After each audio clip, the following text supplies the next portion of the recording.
horse or a cow, you can't answer. They're different. I'm sorry, you know, one's not better than the other. Are you going to milk it or ride it? You know, there's a difference. So man and woman are different. According to Scripture, they fill different roles. And there's nothing wrong with that. And the idea of trying to make them equal, of course, physically they're not equal. I mean, ask any biologist or go visit your doctor. There is a difference, you know. In the Army, test all the women, test all the men. The men are physically stronger. They can do more. They can carry a heavier backpack for longer. And there are emotional differences. And I love all the differences. I think it's great. It's wonderful. And God did a great job. But I'm against the extreme feminazi movement is the best way to put it. The idea of women's lib as, in my understanding, that, and I think most women are also against it.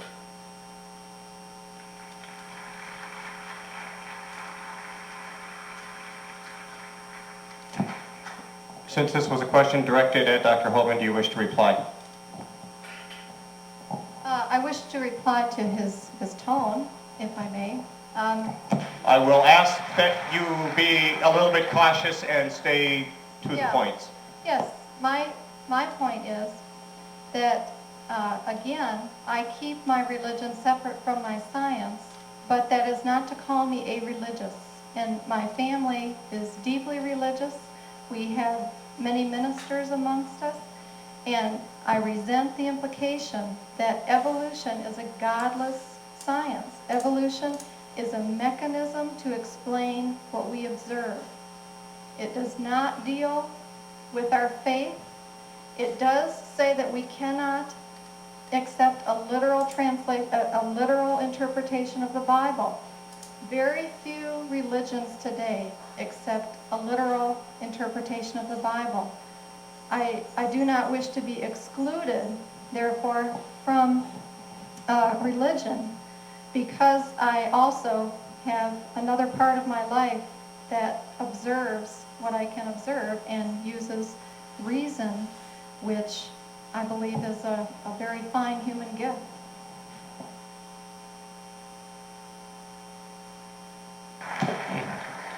Okay. You're first, I believe, Dr. Richardson. I'm going to go, I believe, through 3 more rounds and then we'll call it an evening. Annual plants. How many years to produce a seed that will replace the parent plant? And how did the eye become? Did it evolve by a cell committee to an order that effectively sees? I believe these are challenges to some things that may have been said earlier. Annual plants. How many years to produce a seed that will replace the parent plant, according to evolution? An annual plant is a plant that reproduces annually. It produces many seeds on each parent. Those seeds replace the parent. I don't quite know beyond that what the significance of replacement. Okay, Genetically, each seed receives half of the parent's genotype. So 2 seeds equals the genotype of the parent. So you're saying 1 generation? Sure. Okay. If you have 100 seeds, you more than replace yourself. So. Okay, Doc. Well, the second half of that, how did the I become? Let me phrase that. How did the capital I, capital become? Evolved by a cell committee to an order that effectively, capital, sees. I'm trying to reproduce the what I think is the tone of the people's questions. Right, but it's in capitals. How do we get an eyeball? Vicky.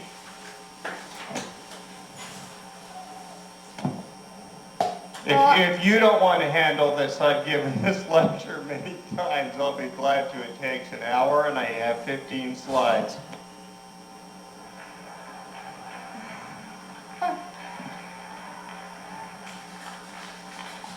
If you'd like to address the evolution of the eye, I'd be happy to let you in. I'm sorry, I was unfairly being facetious. Dr. Hovind. I saw this question on the handout, so I know that it's a nice question to pass up here apparently, but Excuse me, Dr. Hovind, your turn. Well, I would say it's obvious the eye could not evolve.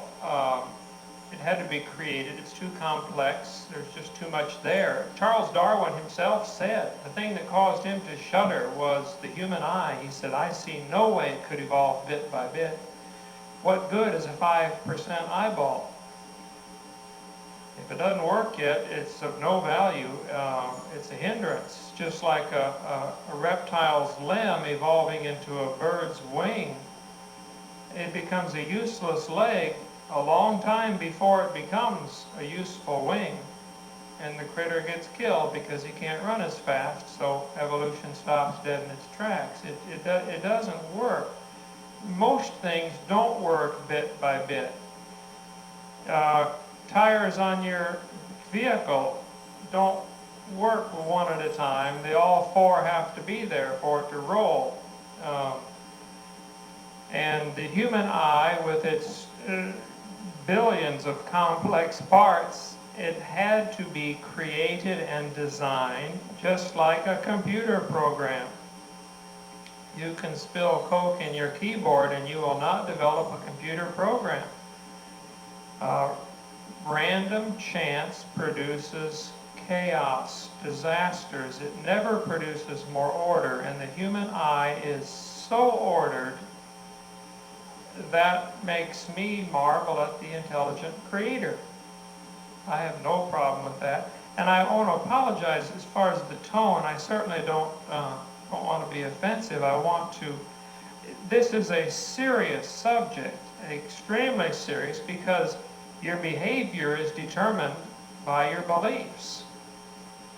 And we are watching a rapid decline in American culture and morals, I think largely due to the teaching of evolution. I'm dead set against it.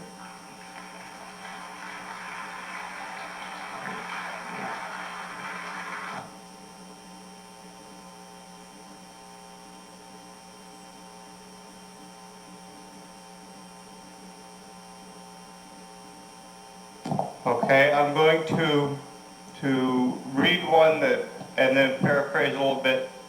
Three others that I have in my hand here that ask similar questions. The theory of evolution is based on interpretation of physical evidence, while the creation theory seems to be based on attacking unanswered or controversial issues of evolution. What concrete physical evidence support creation science?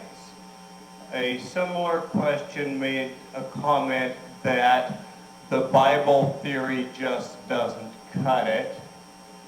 And a series of questions also have to do with how do you reconcile what you're saying with the literal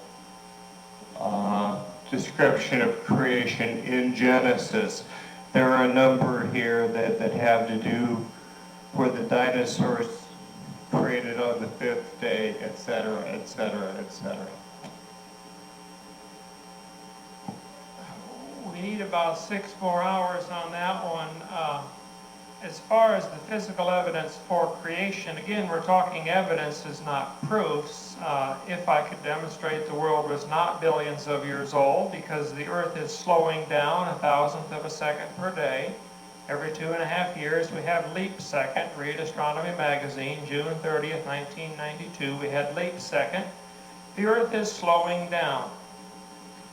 Well, that means that it used to be spinning faster, obviously. And if you go backwards in time, only 10 million years, the Earth was spinning too fast for life to be here because the winds were 5,000 miles an hour from the Coriolis effect. And if you want to tell me the dinosaurs lived 70 million years ago, well then we got a real problem, because they'd have been blown off the surface of the earth. Just by the rotational velocity is decreasing. The sun is shrinking, the moon is getting further away, the earth is cooling down, Jupiter, Saturn are all cooling down. I could go for days on physical evidences that the earth isn't billions of years old, which of course does not prove creation, but it takes away the option of evolution. What evolution has done in the schools in the last 15 or 20 years in the textbooks, and I had lunch yesterday with a school board member in my county, and I'm very active in trying to get evolution out of the textbooks on the grounds that it is just a religion. I don't think they should teach evolution or creation in the textbooks. But what the evolutionists have done is they've used a very faulty logic. They're saying, well, we don't know for sure how it happened, but this is the best option. That's like saying if a person is accused of a crime, he's brought to court and he can prove an alibi. Judge, I didn't do that crime, I wasn't there. The judge says, well, okay, but you're still guilty until you prove who did it. The innocent party doesn't have to prove who did the crime, he just has to prove he didn't do it. And proving evolution cannot happen and does not happen is sufficient.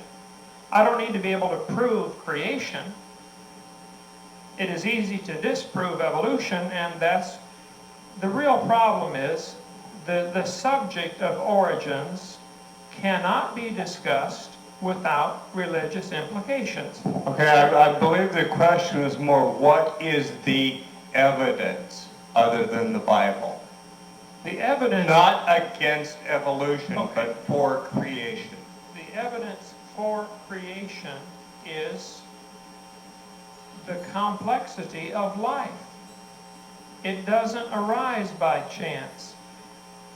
If an explosion in a print factory does not produce a book, it's too complex, and a random variation and chance will never produce anything like we see the complexity of life.